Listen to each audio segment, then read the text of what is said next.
Oke teman-teman The Ngobis, selamat malam semuanya ya. Welcome back to The Ngobis di setiap Selasa jam 8 malam bersama dengan saya Dedi Sidarta ya. Hari ini kita akan ngobrol-ngobrol santai seperti biasa guys, dan topik hari ini luar biasa ya, topik yang sangat hangat dimana terkait dengan bisnis F&B ya. Gimana sih caranya kita bisa memenangkan persaingan dalam bisnis F&B yang padat, dan hari ini kita ingin belajar dengan CEO dari Guri Ramen ya. Beliau adalah Pak Andre Setiawan ya. Bagaimana beliau bisa mengembangkan Guri Ramen ini kita harus belajar ya. Karena beliau juga di Guri Ramen ini mendapatkan award ya dari berbagai macam ini ya institusi, dan luar biasa dari teman-teman, terutama di persaingan bisnis yang ini ya, makanan ramen kan di makanan Jepang ya, itu cukup padat juga, tapi beliau bisa memenangkan beberapa award ya. Dan ini hari ini kita pengen interview juga, pengen belajar dari beliau gimana sih caranya Pak Andre bisa mengembangkan bisnisnya, dan mulai kapan sih beliau memulai bisnisnya. Hari kita mau belajar ya teman-teman bersama dengan Pak Andre ya. Nah buat teman-teman juga yang mungkin nih ya, just info aja buat teman-teman. Besok kalau teman-teman yang belum tahu ya terkait dengan event kita, besok kita ada event buat teman-teman terkait dengan ini ya, saya cek, saya lupa ya, terkait dengan webinar, kalau nggak salah di free webinar ya, yaitu adalah strategi menjalankan usaha tanpa stres ya, strategi mengolah bisnis tanpa stres judulnya ya. Besok kita akan ada live ya, webinar ya, itu bukan live, jam 3 sore ya. Jadi teman-teman yang pengen ikutan monggo silakan daftar aja, lihat di postingan ya, atau lihat di bio link kita. Biasanya sudah kita masukkan di sana untuk pendaftarannya ya. Jadi itu aja teman-teman, supaya teman-teman juga nggak ketinggalan event-event yang selalu hangat dari The Ngobis ya, dari The Consulting ya. Kita ada banyak event The Ngobis, kita ada webinar ya. Nanti kalau nggak salah di akhir bulan ini kita akan ada bincang pajak dengan KPP ya teman-teman, biar selalu dapat update terus terkait dengan sistem keuangan Anda dan perpajakan Anda ya. Halo Pak Andre. Halo, halo Pak Halo, Didi. Ya, apa kabar malam. Pak? Baik, baik. Malam Pak, apa kabar? Ya, Sehat-sehat ya Pak baik, ya? Pak. Sehat-sehat, gitu ya. Pak Didi, Luar gimana, Pak? biasa. Luar biasa ya. Sehat-sehat juga Pak Andre, Ya. sehat-sehat Pak. Selalu dibuat sehat nih Pak. Kalau kayak gini harus sehat terus. Terus luar biasa. Cuma muda. Iya. Ini di rumah atau masih di kantor Pak mungkin Pak? Di rumah, Pak. Udah di rumah Di ya. rumah. Wah, Ya. luar biasa Ya. nih. Thank you banget Pak Andre udah nyiapin waktu ya Pak, nyempatin waktu untuk sharing ya dengan teman-teman di acara The Ngobis ya Pak ya. Kita Ya. sangat bersyukur nih Pak Andre masih mau nyempatin waktu nih ya, Sama, di sela-sela sama, Pak. kesibukan ya, masih Saya mau terima kasih, Pak. sharing sama teman-teman ya.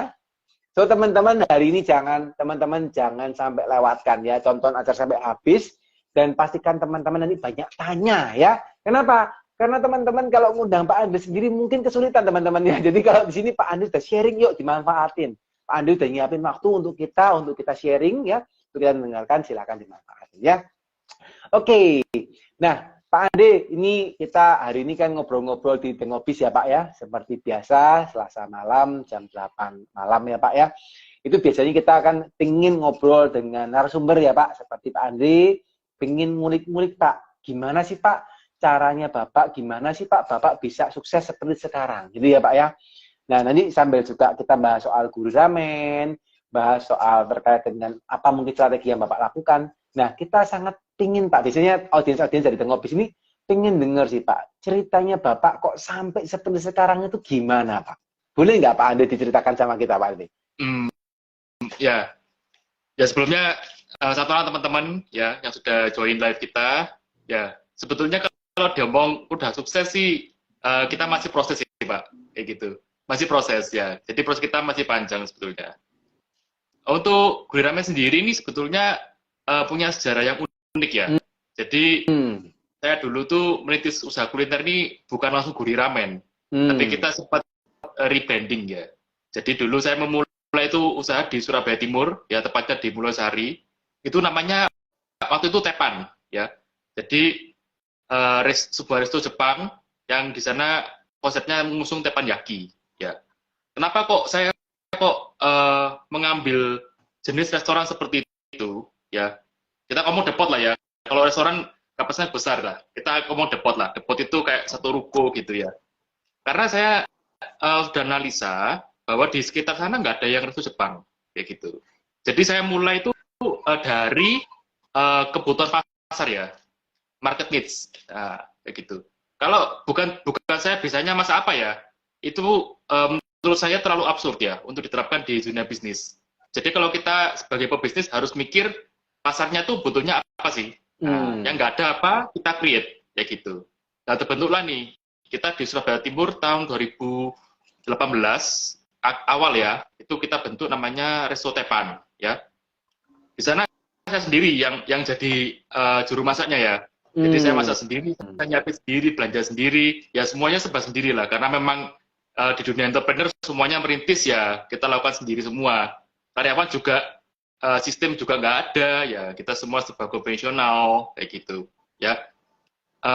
Jadi kita tuh istilahnya tetap struggling ya dari awal sampai pertengahan ya.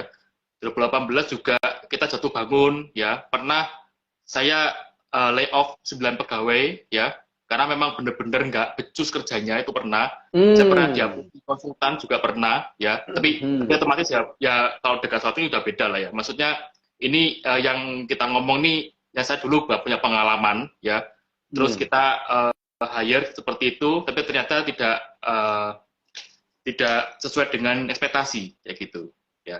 Jadi kita sempat restruktur organisasi, kita ubah menunya, kita ganti juga ya. Tetap saya juga masak ya sampai 2019 kayak gitu ya. 2019 kita go on seperti itu. Pertama animonya bagus ya, rame, tapi di tahun 2019 awal sampai pertengahan itu terasa menurun. Nah ini muncul ya. Padahal itu sudah kita ubah ya, maksudnya dari menu dan segala macam itu kita sudah ubah. Cumanya kok ada yang nggak beres nih, ya gitu. Ada yang nggak beres. Jadinya saya analisa, ternyata marketisnya udah bergeser. Nah ini yang kita perlu hati-hati ya. Kita perlu hati-hati di sini ya. Jadi kita nih kalau berbisnis, terutama kuliner, ya kita nggak boleh stagnan. Mikirnya nggak boleh stagnan. Jadi bisnis kuliner ini yang rentang sekali dengan yang namanya tren, ya, culture, ya, gitu ya. Jadi kita dulu tuh resto tepan itu jenis menunya tepan yaki. Kita masak fresh di depan customer di atas wajan tepan ya. Kalau teman-teman nggak tahu, wajan tepan tuh wajan yang datar itu, yang gede banget ya, yang gede banget. Terus kita masak pakai sutilnya yang kecil-kecil tuh 2 tuh. Nah, kayak gitu. Itu benernya saya mengusung konsep dari Jepang sama Taiwan. Dulu saya kan beberapa kali keluar negeri ya. Saya lihat oh bagus ya. Tapi di Surabaya kok nggak ada yang nggak banyak ya yang buka seperti itu kayak gitu. Adapun itu pun harganya mahal ya, sudah 3 digit ribu gitu loh. Jadi saya membawa konsep ini ke Surabaya dengan harga yang budget level. Jadi semua masyarakat yang di sekitar lokasi bisa menikmati seperti itu. Jadi saya sendiri nih Pak, yang masak saya sendiri Pak. Jadi saya masak sendiri, saya pakai topi koki gitu, saya masak gitu ya. Cumanya memang awal-awal ya rame ya, kayak orang-orang di sana kan kayak ada yang baru gitu kan, ada yang baru gitu. Tapi jangan dibayangkan saya masak yang apinya mumbul-mumbul itu udah bisa saya ya. Jadi masak sederhana aja, pokoknya matang gitu. Pokoknya matang gitu. Ya ada sayur, daging itu dimasak fresh ya, dari mentah sampai matang itu, jadi customer bisa lihat prosesnya kayak gitu. Tapi pelan-pelan ya, perlahan ini yang duduk di bar itu kan, kalau kita biasanya kalau tepan yaki kan duduknya kan di bar depan ya. Jadi langsung ada depan sama chefnya ya. Tapi lama-kelamaan itu yang duduk di bar tuh tambah sepi, ya gitu loh. Tambah sepi, terus orang-orang lebih langsung duduk meja nunggu, ya gitu. Jadi saya dari sini kan kita bisa kerasa ya, trafficnya kan menurun ya. Saya tiap hari di resto soalnya, ya. Jadi saya tahu kok ada yang salah nih, ya, ada yang salah. Ternyata saya market survei, orang-orang itu udah mulai bosen. Nah, ini bahaya nih. Udah mulai bosan, ya kan? Jadi kita ngomong jujur ya. Kita nggak nyari konsumennya. Cuma saya nilai kalau di entry level atau di pasar menengah itu customer kurang appreciate ya, kurang appreciate teppanyaki kayak gitu loh. Ya dengan harga segitu mending ya saya tak duduk aja nunggu gitu. Ya. Lain halnya dengan yang di hotel-hotel yang mahal-mahal itu kan memang semi show ya kita ngomong ya, ada barana flambe dan segala macam ya. Tapi kita bukan ke arah sana kayak gitu. Ya seperti itu. Terus tahun 2019 pertengahan saya pede nih. Saya tahu sistemnya. Jadi rekrut karyawan seperti apa, terus belanja udah ada supplier sendiri dan segala macam. Jadi saya memberanikan diri untuk membuka satu brand lagi. Jadi brand lain yang di Surabaya Timur ada Tepan, yang di Surabaya Barat saya buka namanya Jiro. Sama-sama Japanese, cuma beda konsep makanan gitu. Nah ini juga kesalahan lagi nih. Kalau anak muda tuh kan kalau rame sedikit langsung kayak, waduh ini bisa dikembangkan, langsung buka cabang lagi, langsung buka brand yang lain kayak gitu, ya kan? Nah itu kesalahan juga yang saya alami juga ya. Jadi saya buka Jiro PD, ya kan? PD. Begitu saya sudah tahu menguasai sistem resto dan juga Grab masuk. Waktu itu Grab masuk, kita jujur aja mendongkrak banget penjualannya, ya, mendongkrak banget. Jadi saya PD. Dulu itu Pak, yang laris itu saya tuh gyudon Pak. Jadi gyudon kalau Pak Freddy tahu Yoshinoya ya, Yoshinoya itu dulu tuh yang kayak gitu tuh nggak banyak Pak. Yang buat nasi sapi itu nggak banyak Pak, gitu loh. Jadi saya lagi-lagi membawa konsep itu dibuat harga budget kayak gitu. Jadi nasi sapi namanya gyudon. Itu larisnya setengah mati Pak. Itu satu hari bisa kita bisa 300 porsi itu satu hari. Wow, satu hari 300 porsi Pak. Wah, keren. Ketolong sama Grab ya. Ketolong sama Grab. Soalnya Grab dulu itu bakar duit itu bener-bener ngawur. Jadinya diskon itu semua tanggung Grab kayak gitu. Ya itu angin segar lah bagi pengusaha senasional. Kalau kita ngomong senasional ya, se-Indonesia itu dapatnya positif. Nah, saya ngusung itu, saya bawa ke brand Jiro. Ya, jadi Jiro ini konsepnya rice bowl kayak gitu. Jadi nasi dalam mangkok. Dulu memang populer ya, tapi belum begitu banyak. Jadi akhirnya saya memberanikan diri buka di Surabaya Barat, di Darmo Permai, kayak gitu. Konsepnya rice bowl dengan berbagai isi. Lauknya juga macam-macam, kayak gitu. Terus interior saya buat lebih premium. Harga lebih premium juga, kayak gitu. Harga lebih sedikit lebih mahal daripada yang di Surabaya Timur. Karena pasar-pasar di Barat ini menurut saya lebih bisa menerima harga yang menengah ke atas kayak gitu. Pasarnya sudah premium kayak gitu. Jadi begitu kita jalan ya, jadi saya nih gimana ya? Saya nih kok diomong orang Jawa tuh kendel ya. Kendel itu apa ya? Berani ya. Bonek berani, Pak. ya. Bonek Pak. Bonek. Ya, bonek. Biasanya ya kalau orang-orang itu ya satu presto itu kongsi orang 5 gitu loh. Kongsi orang 4, orang 5 gitu loh. Iya kan? Nah ini saya kebalik nih. Saya 2 resto ya dengan brand yang berbeda, saya sendiri gitu loh. Saya benar-benar sendiri Pak. Soalnya saya ini kan asli Lumajang ya, saya perantauan ya. Jadi saya benar-benar sendiri, nggak ada siapa-siapa di rumah, cuma saya sendiri kayak gitu loh. Itu benar-benar perjuangan kalau menurut saya. Nah, begitu buka, biasalah kalau grand opening semuanya rame lah ya. Orang Surabaya apa ya? Nyobain. Ya, dia mau lata ya. Ada yang baru cobain, rame banget ya tuh. Nah, pas itu dua-duanya jalan, yang di Tepan, yang brand Tepan sama brand Jiro jalan semua, kayak gitu. Jalan keduanya. Nah, begitu Grab udah cabut diskon, ya kan? Diskonnya kan jadi dibagi rata. Nah, yang masa-masa sulit kita tahu sendiri adalah masa pandemi. Nah, ini. Benar.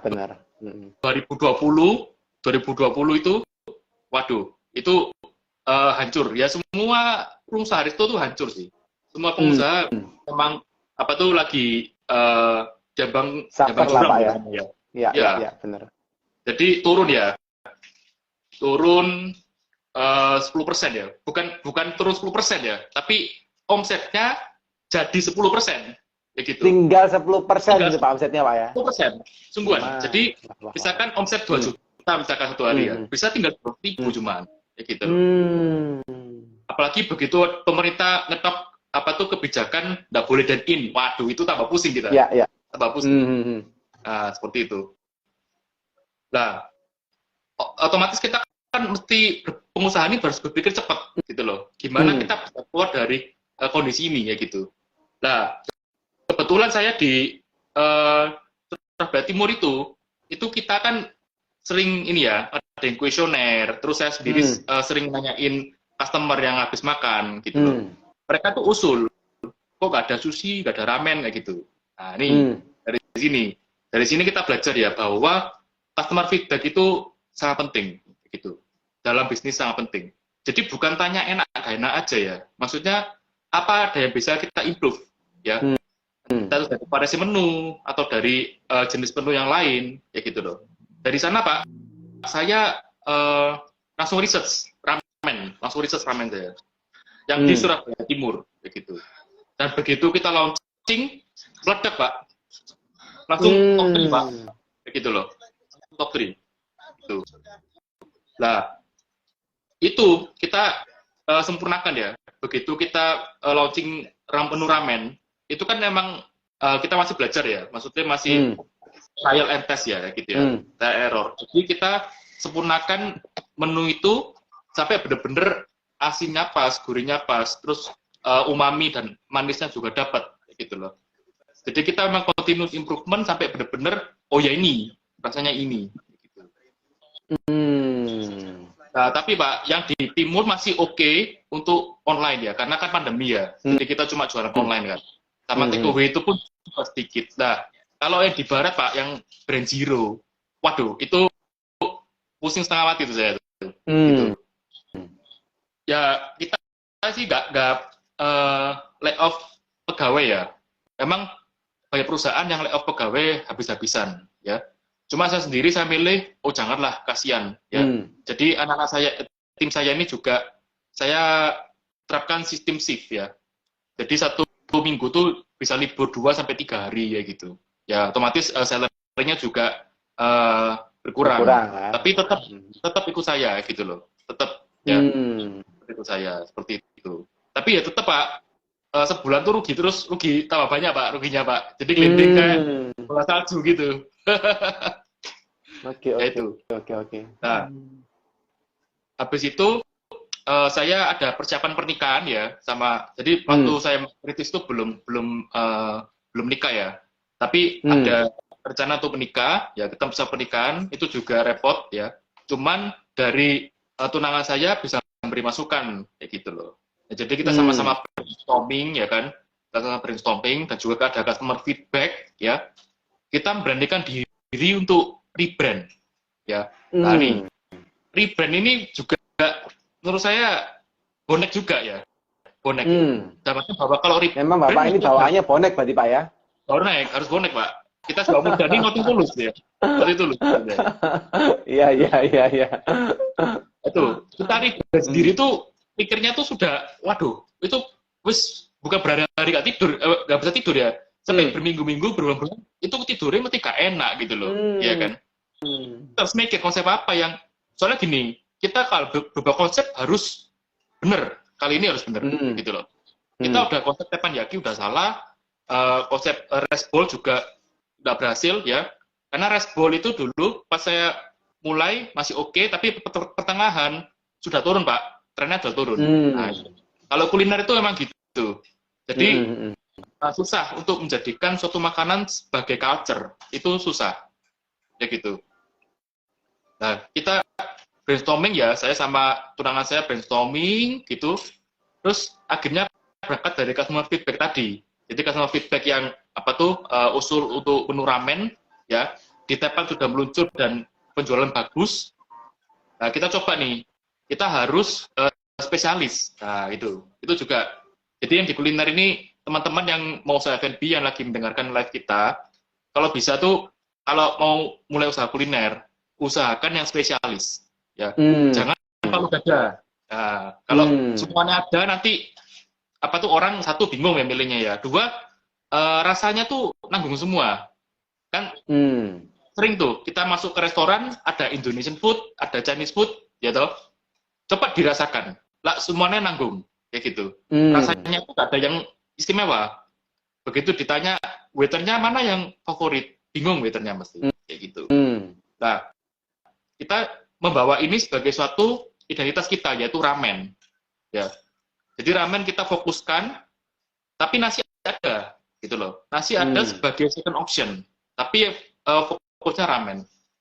Nah ini Pak, lagi Pak ya, ramen kita mulai itu sebelum persaingan semarak ini loh, gitu. Kalau sekarang banyak sekali ramen tuh. Saya dulu mulai itu jujur aja ya, kita boleh sebut brand ya, gak apa-apa ya sebut brand ya. Boleh Pak, boleh. Silakan. Itu saya tuh cuma apa tuh bukan niru ya, terinspirasi dari yang di mall-mall sama yang di Jepang. Gitu. Tapi yang di mall itu kan pork base ya, kuah babi ya. Cuma saya membawakan sebagai makanan halal kayak gitu loh. Itu. Jadi nggak ada pemain ramen yang di luar mall. Pas waktu itu saya buka itu, gitu. Jadi saya berikan diri. Soalnya saya lihat juga ramen ini sudah jadi familiar sama lidah Indonesia ya. Jadi makan mie dengan kuah, ya kan? Kalau mie Korea kan agak aneh, ya gitu. Banyak orang yang nggak bisa menerima. Tapi kalau ramen ini menurut saya sudah identik lah dengan lidah Indonesia, gitu. Nah, tapi kita bicara dengan data, karena yang saya launching menu di Taipan itu, di Surabaya Timur, itu termasuk yang best seller, ya gitu. Jadi kita bicara dengan data. Jadi saya brainstorming ya, lanjut brainstorming dengan tunangan saya. Habis itu kita coba rubah konsep ya, interior juga kita ganti ya. Itu memang berat sih ya. Jadi dari segi biaya juga berat ya. Benar, biaya juga berat ya. Terus dari segi mental ya. Jadi saya ini develop menu, kan saya sendiri yang develop menu ya. Ya otomatis lah kita sebagai manusia juga sedih ya. Maksudnya kita sendiri develop menu, ternyata kita mengaku itu sebagai suatu yang belum berhasil kayak gitu. Ya. Jadi gak apa-apa lah, kita start from zero lagi lah kayak gitu. Jadi gurih ramen ya kita buat ya, namanya gurih ramen sendiri juga kita angkat dari kata gurih ya. Gurih kan orang Indonesia udah tahu artinya ya. Gurih itu berarti kan ya umami ya. Gurih. Dan juga kita berdasarkan ini paduan haki ya, hak paten. Nah itu teman-teman juga penting ya. Kalau mikir nama tuh harus nyari dulu hak paten itu sudah didaftarkan apa belum. Nah gitu loh. Pertama kita mau go dengan nama Jiro pertama. Cuma sudah ada yang pakai. Jadinya kita ganti nama jadi Gurih gitu. Gurih ramen ya. Kalau Gurih sendiri juga di berbagai produk mie juga namanya Gurih kan. Ya, Neo Gurih atau apa itu kan sudah familiar dengan Indonesia kayak gitu. Akhirnya kita memberanikan diri, kita membuat Gurih ramen ya. Singkat cerita sudah sudah opening ya. Openingnya pertama itu yang di Surabaya Barat Pak. Jadi yang Jiro kita ganti Gurih begitu. Habis itu menyusul ke yang timur. Dan itu wah, itu meledak Pak. Itu juga dibarengi dengan kebijakan pemerintah yang sudah membolehkan dine in ya kan. Itu sekitar tahun 2021 akhir ya. Itu jadi benar-benar titik balik kita ya. Jadi yang dulu omsetnya cuma segitu, sekarang bisa 10 kali lipat Pak gitu, dari yang dulu. Jadi betul-betul meledak. Terus kita buat promo yang sangat bonek lagi ya. Promonya bonek lagi. Jadi konsep udah kita ganti ya, langkah yang bonek. Promonya juga gak kalah bonek ya. Promonya itu gratis makan ramen ya, gratis makan ramen, tapi orangnya cuma bawa sumpit dari rumah. Ini menarik kan, maksudnya kalau promo-promo kayak buy one get one, terus diskon 50%, itu kayaknya orang cuma hit and run aja, gitu loh. Cuma makan pas promo, pas grand opening, ya sudah, ya gitu loh. Cuma kalau kita ngomong bawa sumpit dari rumah gratis makan ramen, wow, itu kayak ada wow faktornya. Jadi bisa viral, kayak gitu. Ya tentu kita juga itu benar-benar gratis makan ramen Pak ya, cuma mbak sumpit gitu ya. Udah ada minimal, Pak. Oke. Jadi Oke. cuma bawa sumpit dari rumah sepasang gitu, tok sumpit sembarang wis Doraemon apa sumpit merah terserah ya. Gratis langsung duduk makan langsung kayak gitu. Tapi nggak boleh bungkus ya, harus makan di tempat. Makan Kayak tempat. gitu. Oke. Makan tempat. Oke. Itu promo yang nggak ada di Indonesia nggak ada tuh, sudah saya browse ya. Nah, kita mikir toh, apa yang identik dengan ramen ya, sumpit ya. Sumpit kan mesti ramen kayak gitu. Dan juga kita kan banyak teman blogger juga ya, jadi kita juga undang untuk promosi kayak gitu. Ya semuanya sinergi untuk saling bantu lah ya. Jadi pas grand opening boom meledak gitu, sampai anak-anak tim saya sampai kecapean juga ya, otomatis ya. Saya juga bantu masak gitu ya. Itu posisi sudah menikah ya, jadi saya sudah menikah istri ya, jadi istri sempat nolongi juga ya kayak gitu, sempat membantu. Dan terus kita juga main interior ini ya, di Guri Ramen ini juga khasnya ya, selain dari makanannya, itu kita interiornya ada tatami ya, tatami atau kita sebut dengan tikar Jepang.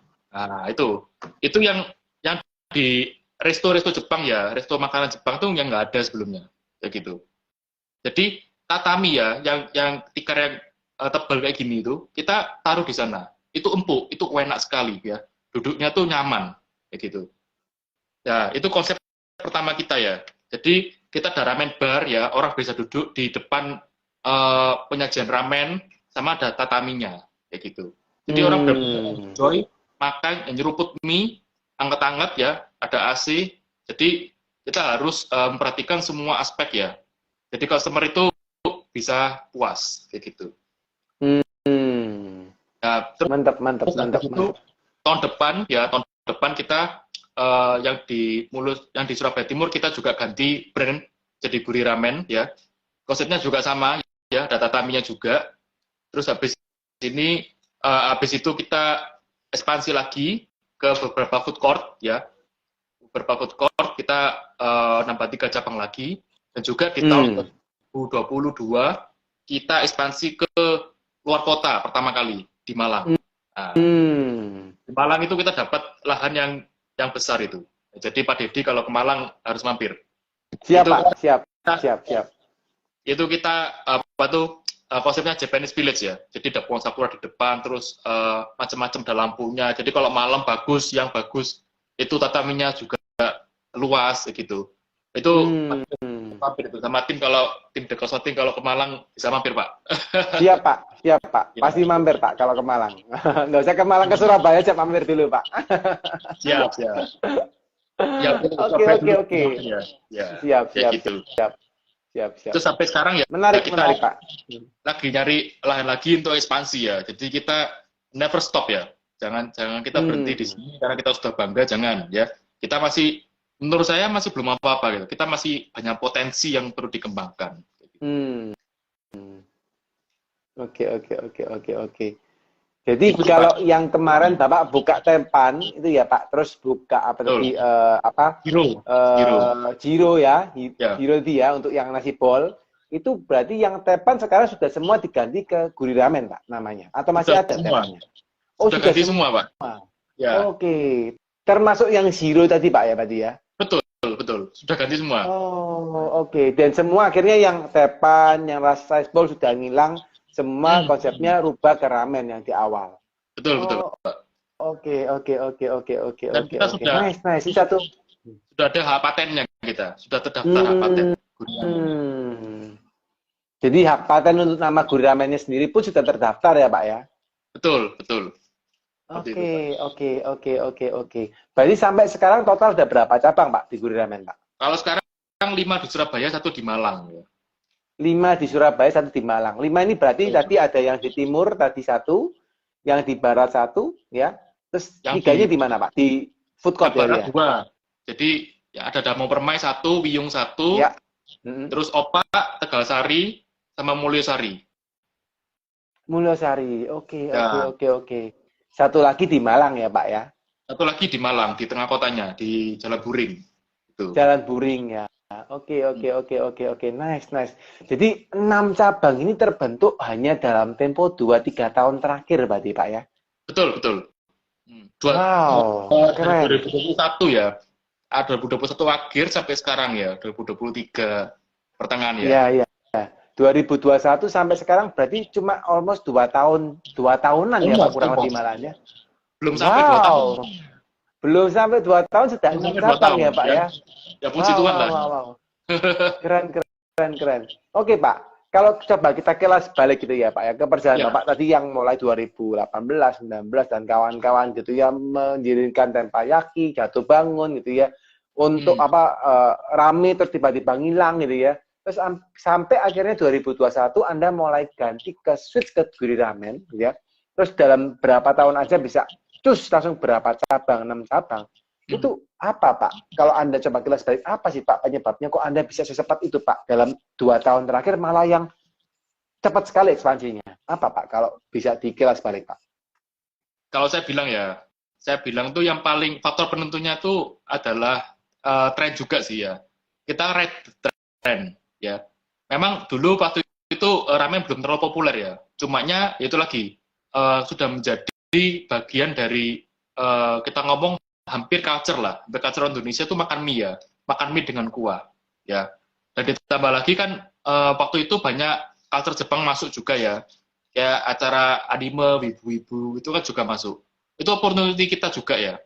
Sama kayak K-drama gitu kan. Kalau Korea kan K-drama yang masuk ya, kayak gitu. Kalau Jepang itu lebih ke arah tren yang seperti itu ya. Japan Festival kayak gitu. Dan juga kita ketolong ya karena banyak media promosikan ramen ya. Contohnya kita baca komik Jepang ya kan, kayak Naruto atau apa, itu kan mesti ada karakternya yang makan ramen gitu loh. Jadi itu yang membuat orang uh, familiar ya dengan ramen itu sudah nggak asing lagi, ya gitu loh, udah nggak asing lagi. Dan ditambah waktu itu saya bentuk ramen di Surabaya tahun 2021 akhir, belum ada, kita ngomong masih minim sekali persaingan pada waktu itu. Jadi menurut saya itu good momentum ya. Jadi 2021 akhir sampai 2022 ya, itu menurut saya momentum sekali ya. Jadi orang-orang di mana sudah teredukasi dengan baik ya akan produknya, dan ini sudah ada produknya gitu loh. Ini sudah ada produknya, kita bikin cabang yang lebih bisa dijangkau orang kayak gitu. Itu that's our golden moment kayak gitu. Oke. Jadi the key is momentum ya Pak ya. Ketika Anda ngomong tadi, momentum ini ngambil momen di mana memang waktu itu bisa yakin gitu ya bahwa ramen itu bisa laris. Betul. Oke. Kalau saya Pak jual spaghetti pasti itu. Saya jual spaghetti, nggak percaya saya bisa rame ini nggak percaya saya. Oke. Pak, saya coba mendalami lagi Pak. Ini karena menarik nih Pak. Ini satu cerita yang very very interesting dan pasti teman-teman juga ingin bertanya gitu Pak ya. Nah, tadi kalau Bapak ngomong ini adalah ramen yang bisa booming momentumnya itu. Apa Pak yang bisa meyakini Bapak gitu ya, bahwa pasti ini bisa laris. Saya ngomong spaghetti mungkin malah enggak gitu ya karena mungkin sudah terlalu lama gitu ya makan di western ini. Ini malah ramen kok malah bisa booming. Apa Pak yang bisa meyakini itu Pak? Soalnya gini ya, soalnya kita kan yang pertama harus identik dengan lidah Indonesia kayak gitu. Ya. Kalau kita makan western ya kita ngomong 3 dari 10 orang aja yang bisa makan gitu loh. Tapi kalau ramen, ini kan kita buat yang benar-benar sesuai dengan lidah orang Indonesia, kayak gitu. Jadinya, kalau misalkan ada 10 orang, 8 orang pasti mau makan. Jadi, jadi ya hampir menjadi culture, seperti yang saya bilang tadi, kayak gitu. Dan juga the key is, ya, jadi kita buka itu di tempat yang memang sesuai dengan target market kita, target audience. Jadi kita buka di dekat kampus, perkantoran, dan segmentasinya yang anak-anak muda sama keluarga muda, kayak gitu. Jadi yang bedakan memang itu ya jenis makanannya ya, jenis makanannya juga itu yang sudah jadi familiar ya sama lidah orang Indonesia dan marketnya kita kena banget pas itu. Jadi satu kondisinya memang momentumnya Bapak sudah ngeliat ramen ini lidah Indonesia bisa masuk ya Pak ya. Kedua berarti terkait dengan segmentasi market ya Pak ya. Berarti Bapak waktu milih tempatnya pun dipikirkan tadi ya. Ini karena pasarnya saya adalah orang mahasiswa, keluarga muda, perkantoran, maka waktu milih tempat pun diperhatikan di dekat-dekat yang ada orang seperti itu Pak, berarti Pak ya. harus. Oke. Sewa tempat jangan cari yang asal murah. Ya, Mending ya, kita ya. cari yang lebih mahal, cumanya yang prominence, ya, yang bagus, yang dekat dengan pemukiman, sesuai target market kita lah, kayak gitu. Ya. Oke. Pak, kalau misal boleh tahu Pak gitu ya, apa Bapak punya restu, misalnya ngomong soal target market gitu ya, apa waktu mencari lokasi itu harus memperhatikan misalnya Pak, harus di pinggir jalan raya misalnya gitu, atau yang penting pokoknya satu penduduk itu banyak yang target market bisa buka Pak, itu seperti apa Pak kalau pemikiran Bapak? Oh, gini. Nah, itu kembali lagi ke jenis restorannya ya. Kalau saya sih, saya nyadar sih, kalau saya kan, kalau kita bisa bisnis kan ada kelasnya ya. Ada kelas 1 itu yang ada premium, kelas 2, kelas 3, dan seterusnya, ya kan. Ya kita ambil contoh lah, misalkan Starbucks ya, kita mention brand Starbucks lah. Ya, itu menurut saya kelas 1, dan itu harus di pinggir jalan raya. Harus di jalan raya, kayak gitu. Seperti Burger King itu juga sama, itu harus di jalan raya. Cumanya kalau kita punya segmen ya yang kelas menengah, kita kan makanannya jual 30 ribuan, 28 ribu lah paling ekonomis ya, sampai 30 ribuan. Itu pasarnya tuh middle ya, pasarnya middle. Itu juga kita harus istilahnya sadar diri lah. Kalau kita di jalan raya, menurut saya tambah nggak rame, menurut saya. Gitu. Jadi saya sih lebih visible untuk milih yang masuk satu kali. Apa kita ngomong jalan sayap ya? Jalan sayap menurut saya lebih cocok dengan demografi dari Guri Ramen, lebih cocok. Gitu. Makanya kalau di jalan raya ya, di jalan besarnya kita mau buka stand ya, harus benar-benar besar ya. Ya kita ngomong kayak Mige itu kan harus besar banget ya, harus minimal 1 meter gitu ya. Itu baru orang bisa langsung sadar gitu loh, oh ini ada ini gitu loh. Kalau misalkan Guri Ramen seperti itu ya bisa, cumanya harus itu tadi, harus besar banget ya gitu. Nah kalau saya pribadi, preference saya lebih prefer ke Wings Road ya, jalan sayap kayak gitu. Nah nih Pak, kalau di jalan besar ya Pak ya, 1, trafficnya memang rame, cumanya jalan cepat Pak ya. Jalan cepat, jadi bukan jalan orang mampir. Terus nomor 2, itu kalau kita perhatikan di Surabaya ini banyak ini rambu pecoret ya, rambu dilarang parkir ya. Dilarang parkir. Nah itu loh, kalau dilarang parkir masih mending ya, dilarang stop itu tambah parah ya, dilarang itu jemput aja nggak boleh ya, jemput temennya nggak boleh ya kan, kayak gitu ya. Iya. Nah, itu saya hindari, makanya kalau ada pecoret, wah wis gak jadi wis. Jadi saya begitu lihat lokasi ada pecoret, wah ini susah nih parkirnya nih, gitu. Nah, kalau masuk 1 kan nggak ada, biasanya sih nggak ada larangan itu. Ya. Jalan sayap, kayak gitu loh. Ya bener Pak. Oke. Jadi kalau kita pengusaha kuliner itu nyawa kita ya, istilahnya kita hidup mati itu tergantung dari lokasi Pak. Gitu loh. Yes. Lain kalau jualan online atau bisnis jasa itu mungkin bisa mencil ya. Nah, tapi kalau kita restoran harus lokasi itu penting Pak. Gitu. Bener Pak. Karena kalau yang bisnis restoran ini mau nggak mau harus tempat parkir juga dipertimbangin ya, kayak akses gitu ya. Betul, banyak penduduknya ada juga ya. Oke, menarik ya. Malah Bapak, kalau tadi saya dapat satu insight bahwa nggak selalu bahwa jalan raya itu menjanjikan profit ya Pak ya. Malah Bapak tadi ngomong di Guri Ramen malah lebih enak di jalan sayap gitu ya. Malah segmentasinya lebih pas, parkirnya mungkin lebih gampang dan kawan-kawan gitu ya Pak Andre ya. Betul. Oke. Menarik. Ada ini istilah apa tuh, hidden gem. Nah itu. Jadi memang apa tuh, orang-orang itu diulas dari blogger atau dari TikTok gitu ya. Itu muncul istilah hidden gem ya, yang anak-anak muda aja yang tahu kayak gitu. Itu malah dicari orang loh. Malah jalan-jalan di gang-gang, habis masuk jalan kecil, gang lagi ramai loh kayak gitu. Nah itu namanya hidden gem kayak gitu. Susah itu kalau jadi kayak gitu tuh memang harus butuh publikasi yang luar biasa. Promosinya harus kencang. Oke. Kalau yang sudah gang, masuk lagi gang lagi gitu Pak ya. Nyelipit gitu Pak ya. Nyelipit. Itu harus promosinya anu ya. Oke. Pak, penasaran Pak. Tadi dalam proses Bapak mengembangkan Guriramen, ya Pak, Bapak sempat cerita terkait dengan blogger dan kawan-kawan. Apa Pak yang dilakukan Guriramen untuk bisa mengenalkan? Gitu kan Mbak bisa viral tuh ya. Di awal, oh bisa rame nih, selain tadi promosi dan kawan-kawan. Tentunya kan ada langkah-langkah strategis yang dilakukan Pak untuk memviralkan dan bisa memperkenalkan Guriramen di awal. Apa Pak kalau boleh di-sharing? Maksudnya food blogger ini ya, terkait dengan gitu strategi digital atau promosi, mungkin itu food blogger itu kan juga salah satunya mungkin ya. Yang pertama gini ya, jadi kita tuh kalau dibicara tentang istilahnya branding ya, branding itu ada dua macam ya. Kita di dalam dulu, terus keluar, kayak gitu ya. Jadi kita Guriramen di dalam itu harus punya fondasi yang kuat dulu. Kenapa kok harus Guriramen? Nah gitu loh. Customer ini lihat Guriramen sebagai apa? Ya, kita punya brand story, ya kan? Bahwa ramen ini adalah suatu kehangatan, ya kan?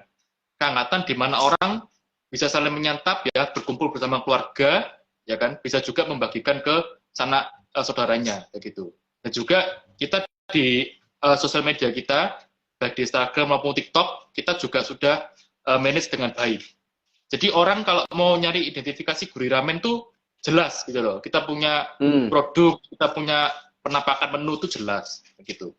Itu dulu Pak ya. Jadi kita berangkat dari suatu brand appearance yang matang gitu. Baru kita keluar, kita namanya brand promote ya, brand promotion gitu. Nah, kalau brand promotion ini beda-beda ya. Kita hampir di semua lini sudah main ya. Kayak di YouTube kita sudah main, TikTok kita juga main, Facebook, Instagram kita juga sudah melakukan Instagram berbayar juga ya, paid promote ya kan. Terus untuk food blogger juga kita macam-macam. Kita sampai datangkan dari food blogger yang memang ngolah food ya, promote food, ada juga yang dimasukkan ke YouTube TV gitu. Kita sudah sampai seperti itu. Jadi hanya di Malang itu ada artis lokal ya, kita ajak collab ya. Jadi dimasukkan di YouTube TV-nya dia ya, ditonton jutaan orang kayak gitu.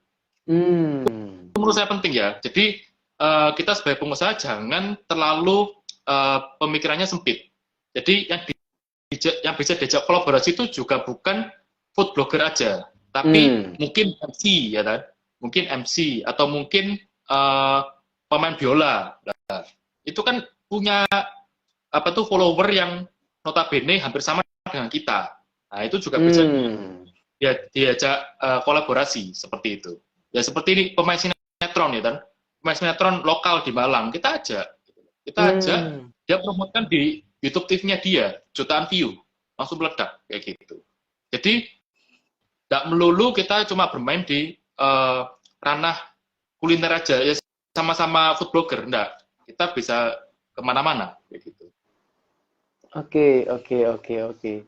Jadi strateginya mix ya Pak ya, dari ads juga melakukan gitu ya, organik juga melakukan, endorse atau food blogger tadi yang kolaborasi juga melakukan, dan itu memang Bapak lakukan secara kontinu ya Pak ya, untuk bisa akhirnya mengembangkan Guriramen sampai seperti ini Pak ya.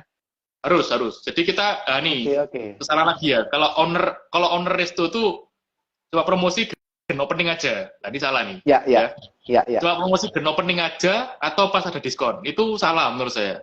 Jadi kita sebagai owner F&B ya harus spend budget ya sekian persen dari omset ya, itu dialokasikan untuk marketing atau promotion. Itu harus gitu loh ya. Beda-beda, harus kreatif ya.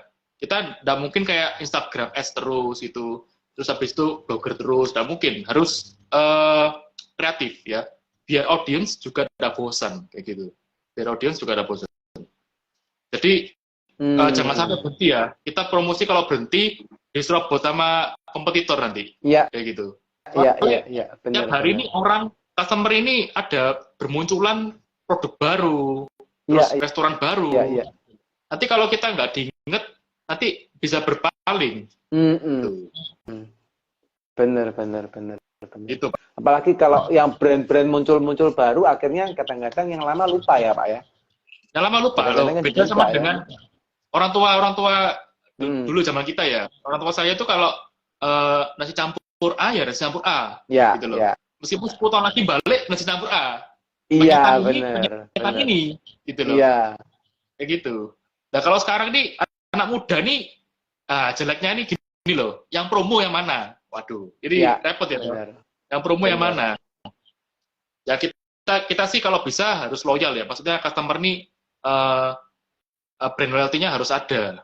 Nah, gimana caranya kita maintain itu? Hmm. Oke.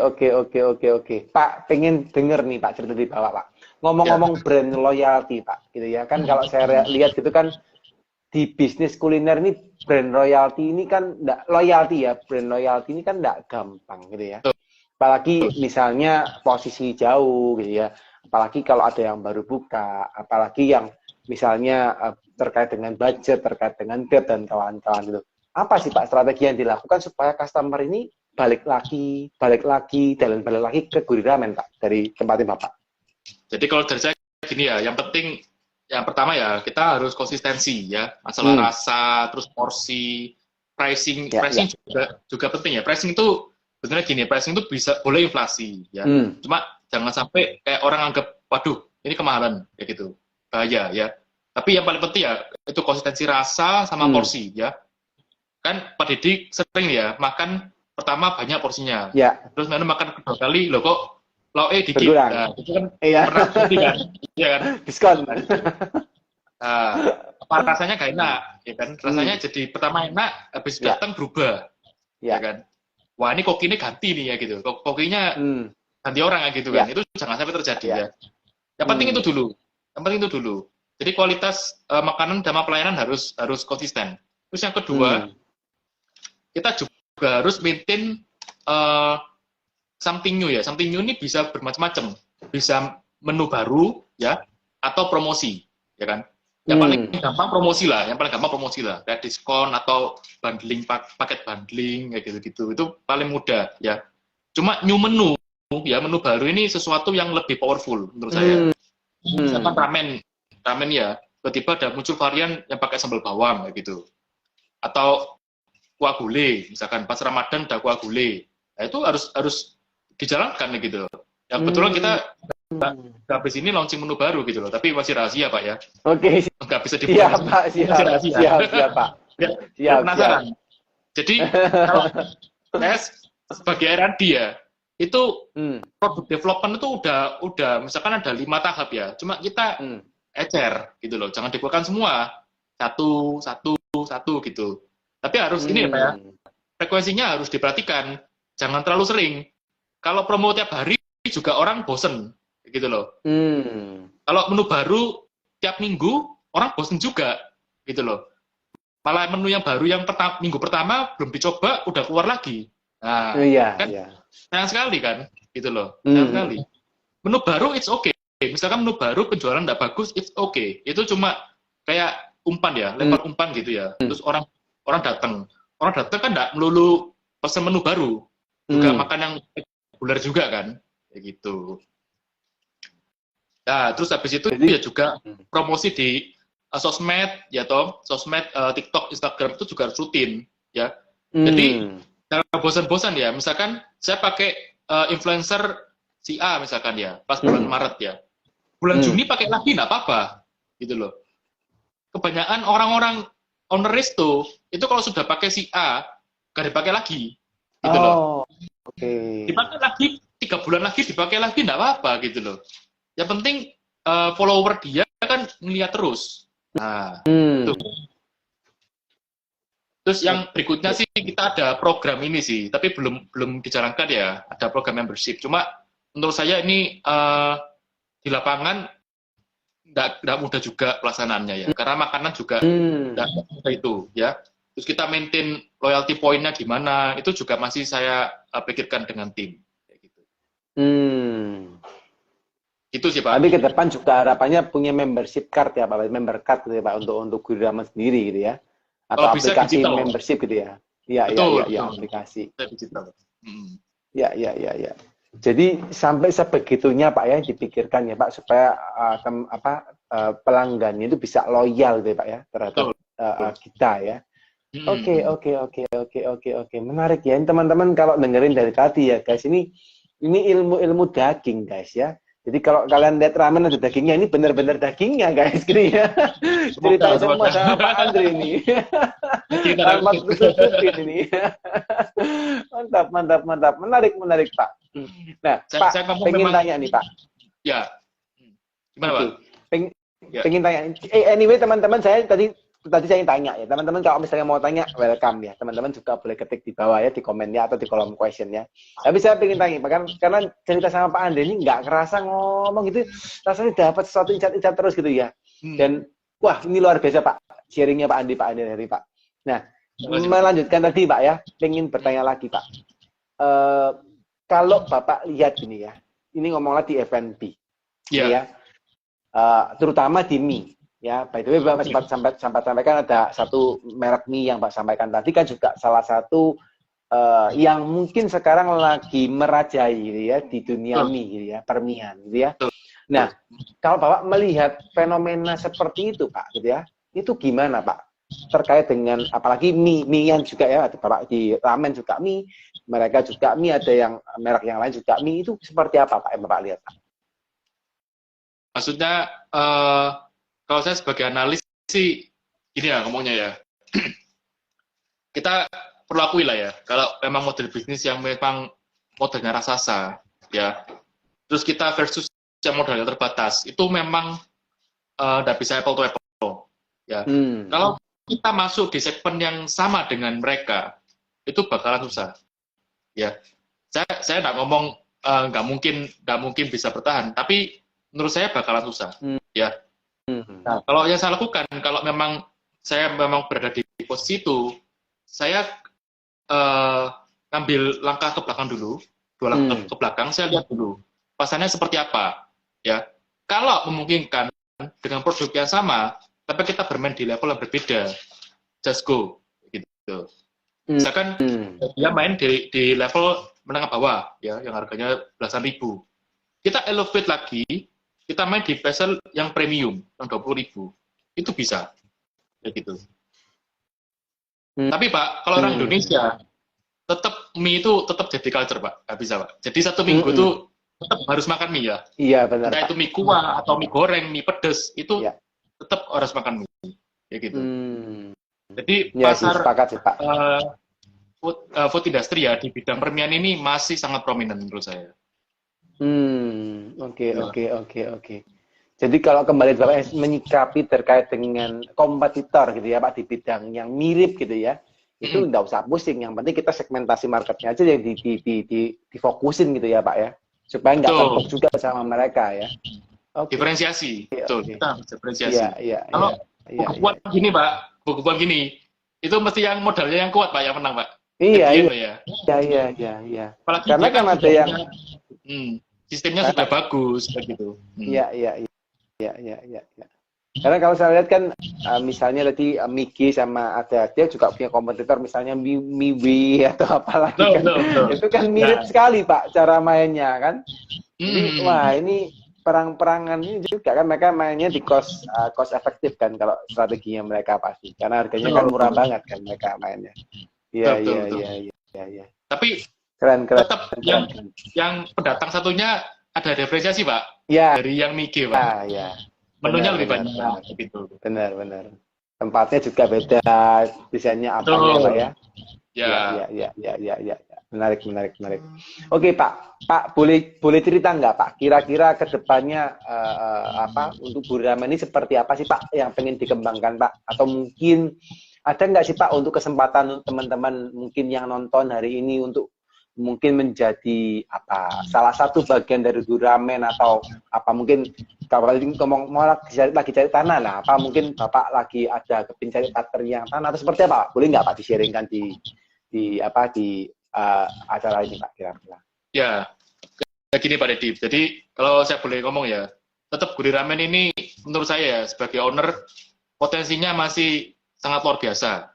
Jadi saya berharap Guri Ramen ini bisa go nasional gitu.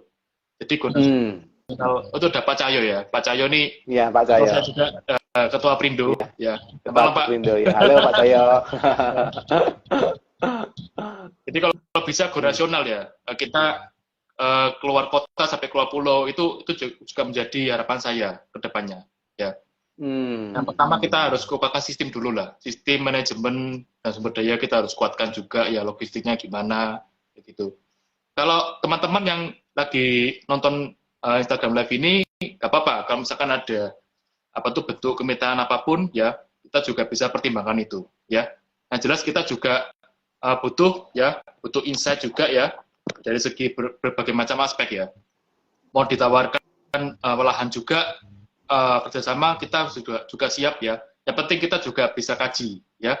Kita sama-sama open lah ya. Kita sama-sama open. Kita bisnismen kalau ada peluang yang bagus, why not gitu lah. Kenapa nggak diambil? Kan eman-eman ya. Maksudnya sayang sekali kalau momentum bisnis itu kita ngomong kayak air sungai ya.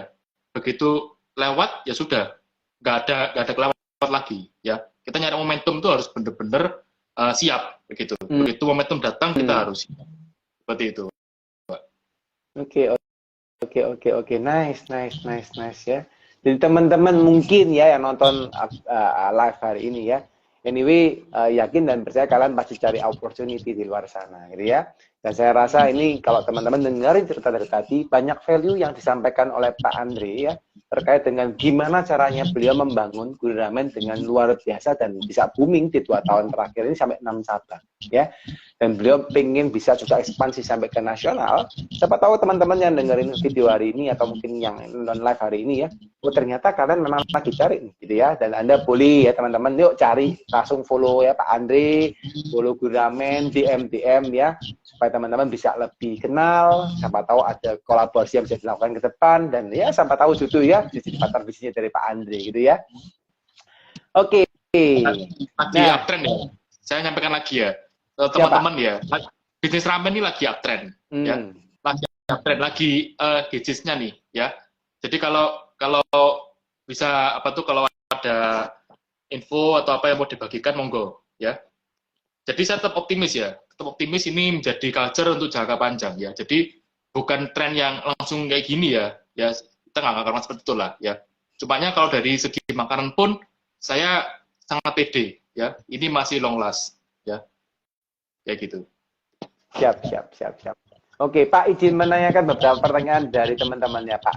Yang di atas tadi ada sempat ada yang tanya. Dari akun pendekar _ pengaruh Pak. Pak, cara menekan biaya seperti apa? Oke, menekan biaya. Ini nggak dijabarkan ya? Dalam aspek mana ya? Nggak dijelasin Pak, cuma ngomong cara menekan biaya seperti apa gitu aja.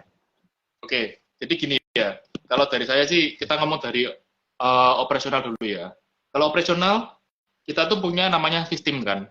Kita beli sejumlah barang, terus kita olah barang itu di outlet, itu kita jual. Kan basicnya seperti itu. Cuman karena ramen ini ya, nah ini, mungkin teman-teman yang usaha ramen juga perlu tahu ya, bahwa ramen itu suatu jenis makanan yang prosesnya tidak mudah ya. Jadi begitu banyak proses ya. Kita rebus kuah itu selama berjam-jam begitu. Terus toppingnya juga semuanya pre-cook ya. Jadi bukan dari mentah, ada order baru masak dari mentah itu ya kelamaan kayak gitu ya. Tidak sama dengan Chinese food ya. Kalau Chinese food kan semuanya mentah ya, dimasak di wok gitu kan ya. Tapi kalau ramen ini semuanya pre-cook ya. Nah, itu kalau kita produksi semua di outletnya nanti bakal banyak orang, SDM-nya bakal banyak. Gitu. Nah, jadi kalau begitu kita sudah banyak cabang, ya, andai kata kita sudah punya cabang 3 atau lebih, menurut saya ada fasilitas produksi sendiri yang produksi barang setengah jadi atau pre-cook, begitu. Ya, kita namanya setelah kitchen lah, kita namakan setelah kitchen. Tapi jangan sampai cost-nya banyak di setelah kitchen juga ya, kita harus mempertimbangkan, ya. Oh ya malam, nih Pak Ferry nih, ya Pak Ferry ini juga salah satu mentor saya nih dari KM Geprek. Hai. Ini juga fenomenal. Ya. Iya, KM Geprek. Luar biasa tuh. Nah, itu Pak. Jadi kita juga harus menghemat dari sisi operasional ya. Di dalam kasus ini SDM juga, ya. Jadi SDM itu harus seramping mungkin, ya. Seramping mungkin sehingga bisa serve customer kita secara optimal, kayak gitu. Itu cost-nya untuk operasional ya. Oke, jadi hubungannya dengan tadi ya Pak ya, gimana caranya bisa mensistemkan gitu ya perusahaannya, terus nanti juga hubungan dengan central kitchen supaya di outlet tidak terlalu padat gitu ya, terus terkait dengan juga ngatur supaya aturan waste cost dan kawan-kawannya bisa diatur dengan sebaik mungkin karena central kitchen tadi Pak ya. Betul. Dari kitchen juga kita bisa neken biaya untuk pembelanjaan ya. Jadi kita kalau di central kan belinya dalam jumlah yang banyak. Itu kita bisa nego ke supplier, ya kan? Daripada kita beli ecer, kirim ke masing-masing outlet, itu nanti harganya mesti jauh berbeda, ya gitu. Karena kuantitinya juga beda Pak ya, ketika central kitchen yang beli ya. Betul Pak. Oke, nice. Oke, semoga menjawab ya, jika pendekar pengaruh ya kalau nanti ya. Terus ada lagi Pak yang tanya Pak, dari Kak Suki Jasung ya, berapa modal membuka usaha ramen Pak? Ini mungkin kelihatannya tertarik membuka kemitraan dengan Bapak nih Pak kelihatannya. Ya semoga. Ya. Kalau modal ya, kita sesuaikan dengan model fasilitas usahanya kayak gimana ya. Kalau skala bisnisnya kayak depot atau ruko ya, jelas berbeda dengan kita buka di food court ya. Kalau di food court, estimasi di bawah 50 ya. Di bawah 50 juta sudah bisa buka ya. Itu kita bisa nyari sewa yang mungkin sekitar 30-an ya. Terus kitchennya kita bisa set up di angka belasan sampai 20 ya. Itu sudah sangat proper menurut saya.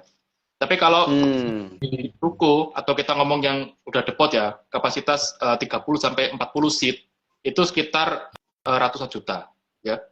100 sampai 400 ya, tergantung kerumitan dari bangunannya itu sendiri ya. Soalnya memang sangat bervariatif Pak ya. Saya punya yang di timur sama yang di barat ini cost-nya jauh berbeda Pak. Padahal sama-sama ruko kayak gitu. Jadi kita nggak bisa membuat stereotip yang sama. Ya, itu saya kasih estimasi ya, sekitar 200 sampai 400 jutaan kalau di ruko. Kayak gitu. Oke. Ini termasuk maksudnya cost-nya untuk membuka ramennya Pak ya, bukan termasuk kemitraan dengan Bapak tadi ya. Kalau kemitraan, paket kemitraan masih belum saya rancang Pak.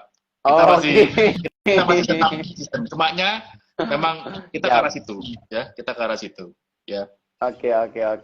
Teman-teman nanti kalau kemitraan berarti belum dibuka gitu ya, cuma nanti akan ke arah sana ya.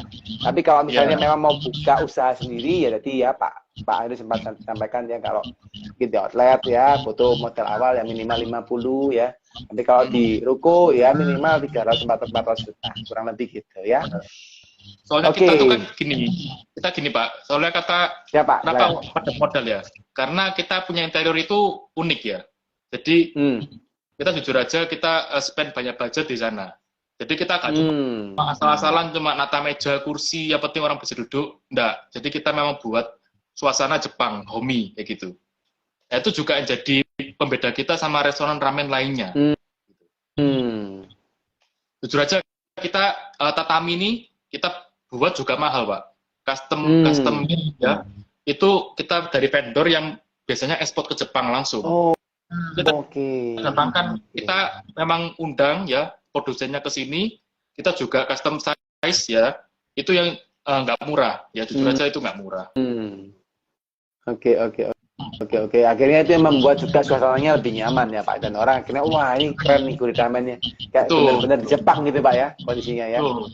Oke. Nice. Oke, lanjut lagi ya Pak, ini ada pertanyaan juga dari Kak Afid Hamzah gitu ya. Pak, untuk awal buka usaha baiknya siapin berapa porsi ya Pak? Waduh, ini pertanyaannya kok ya. Berapa porsi ini ya kita optimis saja ya. Ya kalau optimis ya, pendekatan optimis sekitar 300 porsi. Tapi kalau realistis ya 100-an ya. Nah, kalau realistis pertama kali buka ya. Ini pertama kali buka nih grand opening maksudnya. Kalau grand opening ya harus siap tempur nih. Ini porsi ya. Ini kalau dari pertanyaannya awal Pak, harusnya grand opening nih harusnya. Kalau soft opening sih oke lah. Kalau soft opening orang masih masih maklum ya. Misalkan kalau habis atau gimana itu masih maklum ya. Ya kita taruh misalkan kalau sekelas ruko tuh 100 porsi lah. Kita punya angka aman 100 porsi lah ya untuk pelajaran. Cuma kalau grand opening udah siap-siap tempur itu ya 300 porsi ke atas udah tuh. Tapi ini Jadi kalau grand dengan opening promosi yang baik ya, promosinya harus baik ya. Jadi jangan cuma pasang spanduk di depan grand opening, buy one get one. Waduh, itu zaman sekarang udah nggak zaman, Pak ya. Udah pasti ketinggalan kayak gitu. Jadi harus diatur sebaik mungkin ya Pak untuk promosi dan kawan-kawannya ya. Betul, jangan sampai gagal ya. Grand opening itu apa tuh? Kita ngomong ya, kalau kita kenalan ke calon mertua ya, lah itu saatnya Pak. Ya, kita ke rumah apa calon mertua ya, pertama ya, itu Pak, itu grand opening Pak. Kalau itu gagal, waduh, bukan maksudnya nakut-nakuti ya, tapi mau bakti itu kayak butuh usaha ekstra gitu loh. Gitu. Jadi makanya kalau kita di kuliner itu ada namanya soft opening, Pak. Soft opening itu kira-kira 2 minggu sampai 1 bulan baru grand opening. Soft opening ini waktu di mana para tim belajar, Pak. Para tim belajar. Terus ya semoga kalau customer ada komplain tuh bisa maklumi, gitu loh. Kalau grand opening harus sudah siap semua, ya. Harus kita harapannya zero fail, ya, baik dari produk maupun service, kayak gitu. Oke. Jadi kalau grand opening mau nggak mau sudah harus top share ya Pak, 100% sudah harus perfect. Customer nggak tahu yang jelek-jeleknya, sudah tahu terima beres aja gitu kan Pak ya. Betul. Lah itu kondisi rame ya. Kondisi rame kita ada kesalahan kan di orang banyak ya. Jadinya waduh malu ya kayak gitu. Ya. Oke, semoga kejawab ya kakak-kakak ya yang bertanya ya. Oke, Pak ini minta izin masih ada pertanyaan terus yang muncul nih Pak. Kelihatannya mereka udah mulai panas nih Pak dengerin cerita Bapak. Saya boleh tanyain terus Pak ini Pak kira-kira? Atau mungkin Bapak ada waktu tertentu yang perlu kita cut gitu supaya nggak terlalu malam? Nggak apa-apa, saya siap sih Pak. Saya siap sih Pak. Siap.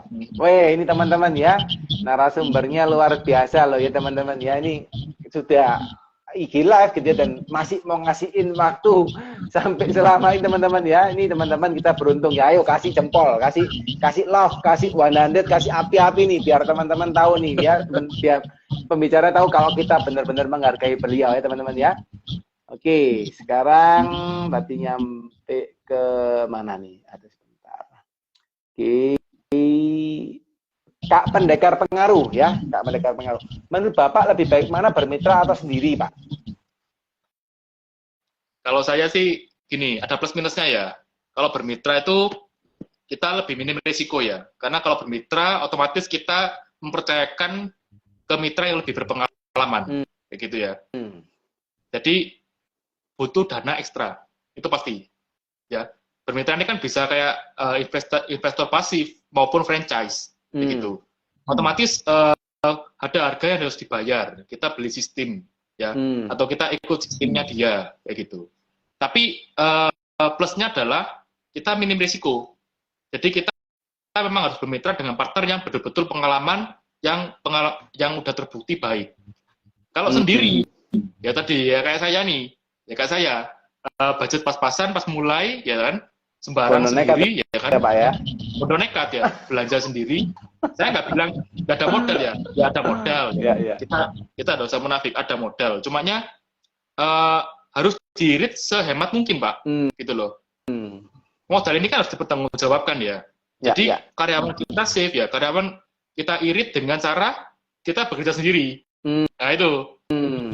Saya dulu cuma 4 orang Pak, tim saya Pak. 4 orang dengan saya Pak. Saya masak Pak. Jadi saya kalau 1 orang sakit yang masak, saya sendirian masak Pak.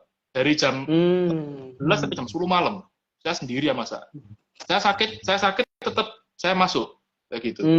Karena saya nggak boleh tutup, kayak itu loh. Itu saya punya komitmen, saya nggak boleh tutup, kayak gitu. Ke pasar sendiri, semuanya dulu sendiri, ya kan? Waduh, itu keuangan juga sendiri ya. Keuangan ini yang saya emang jujur aja enggak berapa urus. Cuman plusnya adalah hemat biaya tadi itu, ya. Jadi kalau Anda ada pilihan bermitra atau mau usaha sendiri, menurut saya tergantung kondisinya. Kalau misalkan punya dana lebih, bermitra, why not? Gitu loh. Kalau punya dana lebih, ya. Tapi kalau memang masih muda, terus budget terbatas, ya silakan usaha sendiri, gitu loh. Otomatis, kalau dari segi pembelajaran, lebih banyak pembelajaran usaha sendiri. Oke. Semoga menjawab ya, Kak Pendekar Pengaruh ya. Oke, lanjut lagi ke Pak. Minta izin Pak. Ini pertanyaan lanjutan. Tanya, kapan rebranding diperlukan, Pak? Kapan rebranding diperlukan? Ini ini kasus saya ya. Saya juga satu pengusaha yang rebranding habis-habisan, ya. Rebrandingnya ini sampai tutup loh Pak, ya. Sampai tutup terus buka baru, ya. Rebranding itu ada yang brandnya tetap tapi ganti konsep, itu ada, ya. Tapi kalau saya ini lebih totalitas ya, lebih totalitas ini bahasa kasarnya lebih ajur ya, lebih ajur. Karena harus tutup, ganti totally new, ya kayak gitu ya. Nah, itu kita rebranding kalau di titik di mana kita sudah berusaha untuk konsep yang ini, ya. Misalkan kita jalan F&B ya, kita buka resto dengan konsep menu A, ya toh, dengan gaya pelayanan A, kayak gitu ya. Kita sudah fight ya kurang lebih 1 tahun ya. Nah kalau kurun waktu ini beda-beda ya. Ada yang ngomong 6 bulan, ada yang 1 tahun. Tapi kalau saya idealnya 1 tahun ya. 1 tahun ini dikira-kira tidak bertumbuh secara signifikan ya. Jangan nunggu rugi ya. Sorry, jangan nunggu rugi. Nggak bertumbuh atau kita stagnan ya. Kita jalan di tempat aja. Itu kita harus perlu memikirkan konsep baru kayak gitu loh.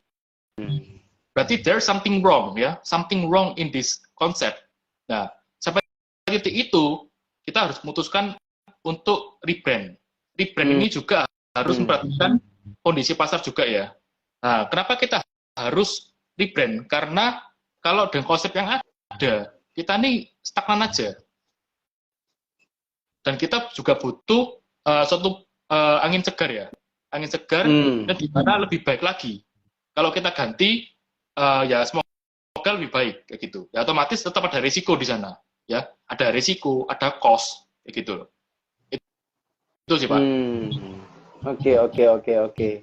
Jadi lihat kondisinya Kak Pendekar Pengaruh ya. Ada yang pasti ya. Stagnan, ya benar. Kalau stagnan mungkin perlu di rebranding, tapi perlu dipertimbangkan terkait dengan aspek-aspek yang lain juga. Begitu ya. Oke, semoga menjawab ya Kak Pendekar Pengaruh. Lanjut Pak, ada 3 pertanyaan lagi ya. Wih, ada lagi sampai 5 pertanyaan nih gitu ya. Oke teman-teman, minta izin ya, karena juga biar tidak terlalu lama ya. Maksimal mungkin 9:30 lah Pak ya, kita akhirin ya Pak ya, kalau boleh ya. Jadi nggak terlalu malam ya. Kasihan juga Pak Andre juga pasti ada keperluan juga untuk keluarganya ya, sama istri juga ya. Jadi mungkin 9:30 maksimal kita akan akhiri ya teman-teman ya, minta izin ya. Lanjut ya. Kak Novianti Dawiyah ya.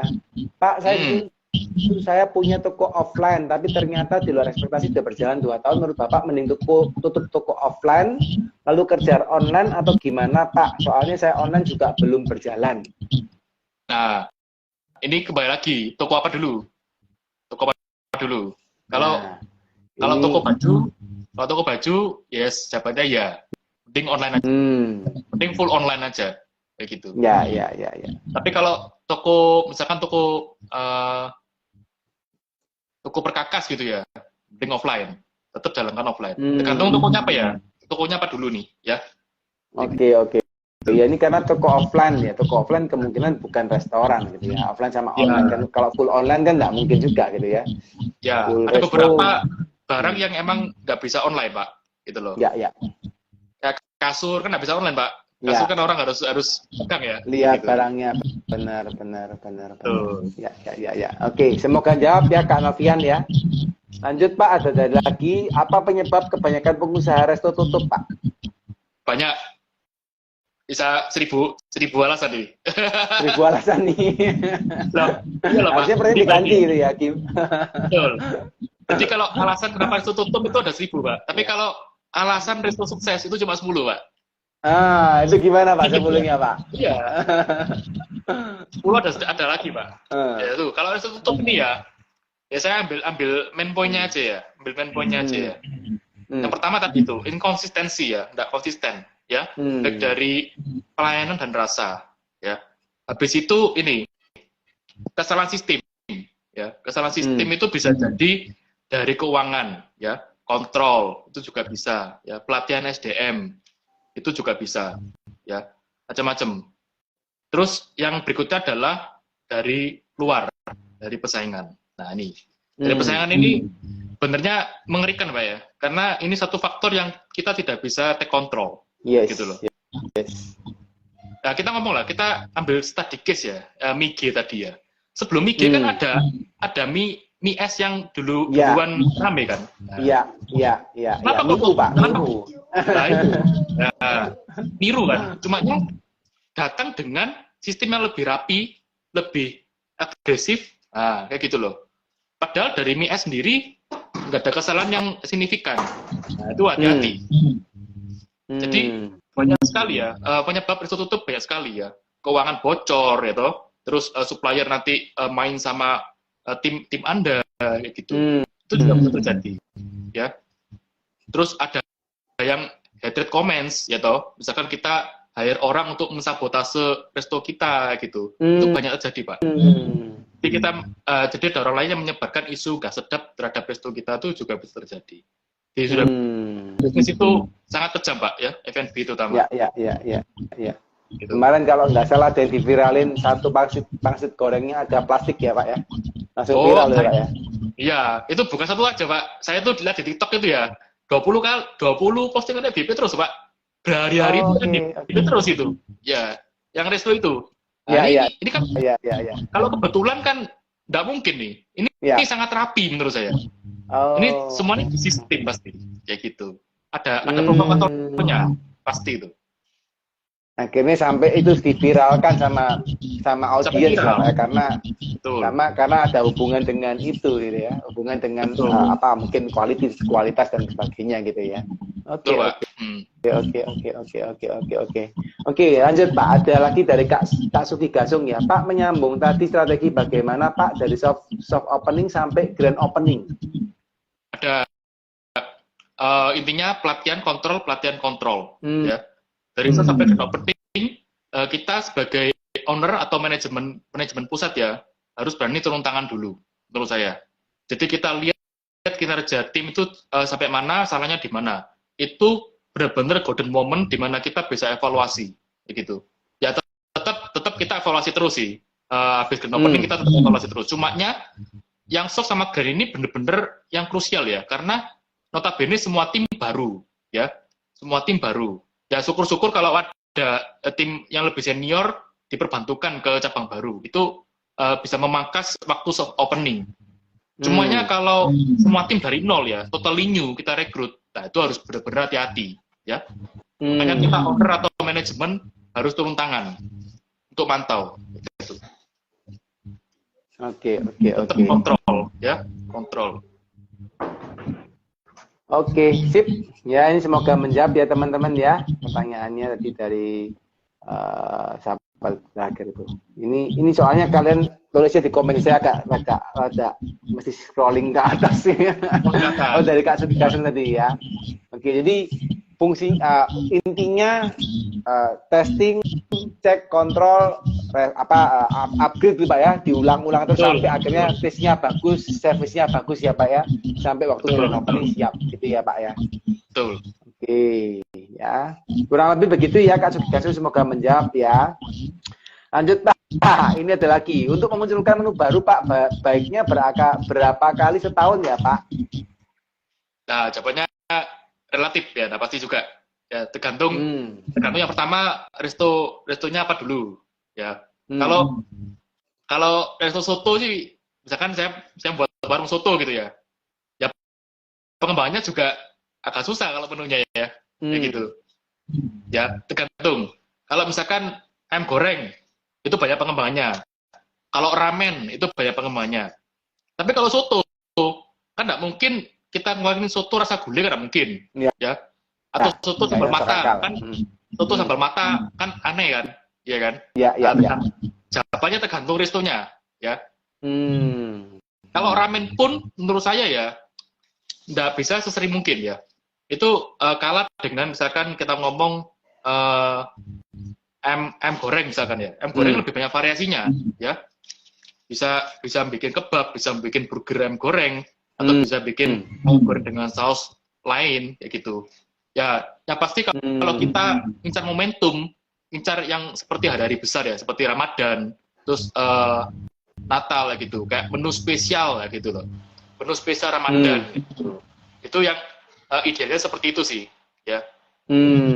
Jadi misalkan menu spesial Ramadan ya, kita mesti berpikiran yang apa tuh berbau dengan kurma misalkan, atau gulai atau rendang kayak gitu. Itu bisa collab-kan, ya. Ya jawabannya relatif ya, tergantung jenis restonya apa ya. Gitu. Oke, sip ya. Semoga menjawab ya teman-teman ya. Ini pertanyaannya teman-teman dijawab semua nih sama Pak Andre nih ya. Oke, ini the last question ya teman-teman ya. The last question ya dari Kak Tiswit ya.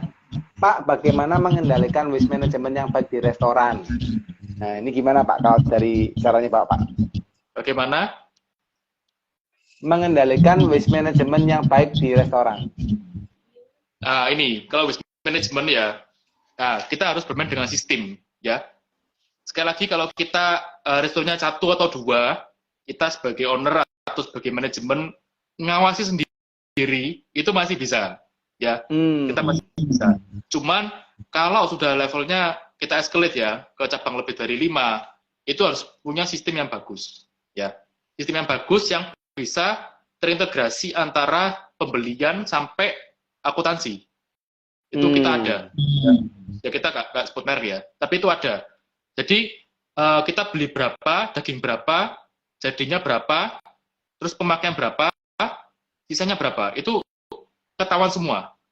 Jadi gulai ramen sekarang itu memakai sistem itu 40 gram selisih ya, kita nggak usah ngomong 40 lah, 10 gram selisih file ayam paha itu saya tahu kayak gitu. Jadi ini dari sistem ya, is the matter of system kayak gitu. Jadi kalau kita awasi ya, kalau sistem kita nggak bisa dibohongi ya. Kalau tim kita nulis tangan gitu ya, nulis di notes gitu ya, itu bisa salah ya, hati-hati. Atau bisa main, nah, itu hati-hati ya. Jadi kalau sudah terkomputerisasi ya, masuk di komputer sistem IT, menurut saya itu yang paling efektif kayak gitu untuk mencegah kebocoran yang tidak perlu. Seperti itu. Oke, sip ya. Semoga menjawab ya teman-teman ya. Pertanyaan terakhir dari Kak Tiswit ya. Kalau mungkin saya boleh sampaikan, kalau urusan ramen teman-teman harus makan gulai ramen gitu ya. Tapi kalau urusan sistem, percayakan sama theconsulting.id ya. Oke, thank you so much Pak. Luar biasa ini hari ini. Ini mantap Pak. Ini pertanyaan dari teman-teman ini karena mungkin tambah larut ya. Bapak jelaskannya juga sangat very enak Pak dengerinnya Pak, renyah gitu ya. Benar-benar langsung to the point, jelas, clear gitu ya. Sampai teman-teman ini tanyanya, wah ini banyak terus. Tapi semoga teman-teman ini ya bisa terberkati ya dengan sharing dari Pak Andre ya hari ini ya. Dan thank you so much Pak Andre buat sharingnya, ini sangat-sangat memberkati. Saya yakin dan teman-teman juga pasti terberkati. Saya pun sebagai moderator Pak juga sangat terberkati Pak dari sharingnya Pak Andre Pak. Mungkin sebelum kita tuh Pak Andre kalau diizinkan mungkin ada nggak Pak 1 atau 2 kata-kata Pak untuk penutup sebagai penyemangat dari teman-teman Pak, mungkin Pak. Ya, sebelumnya thank you Pak Didi ya, thank you Pak Didi sudah invite saya ya. Ini menurut saya adalah waktu sangat berharga ya, diberikan oleh Pak Didi juga, meluangkan waktu, saya juga diberikan untuk sharing pada teman-teman sekalian ya. Jadi semoga menjadi insight yang bagus buat teman-teman ya.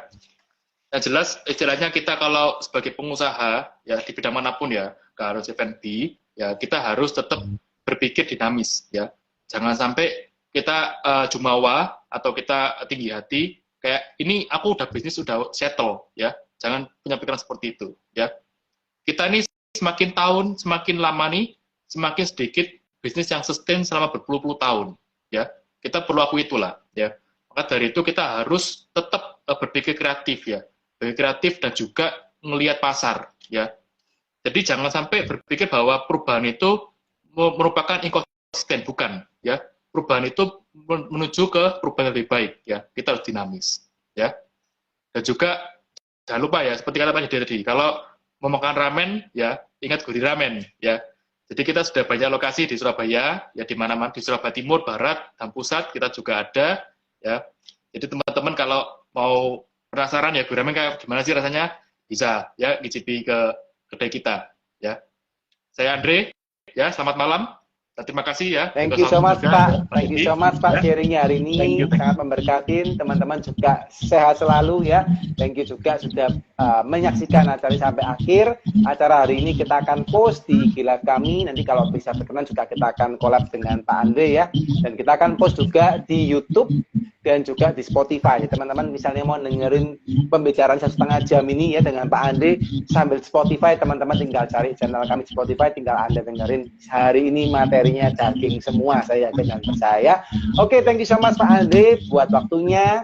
Semoga semakin sehat Pak. Mimpi-mimpinya tercapai. Gurih ramen semakin go nasional Pak, dan Bapak dan keluarga juga selalu sehat dan bahagia Pak ya. Amin, sama-sama Pak. Ya. Oke, thank you Pak Andre. Sampai ketemu lagi Pak Andre. Ya. Bye-bye.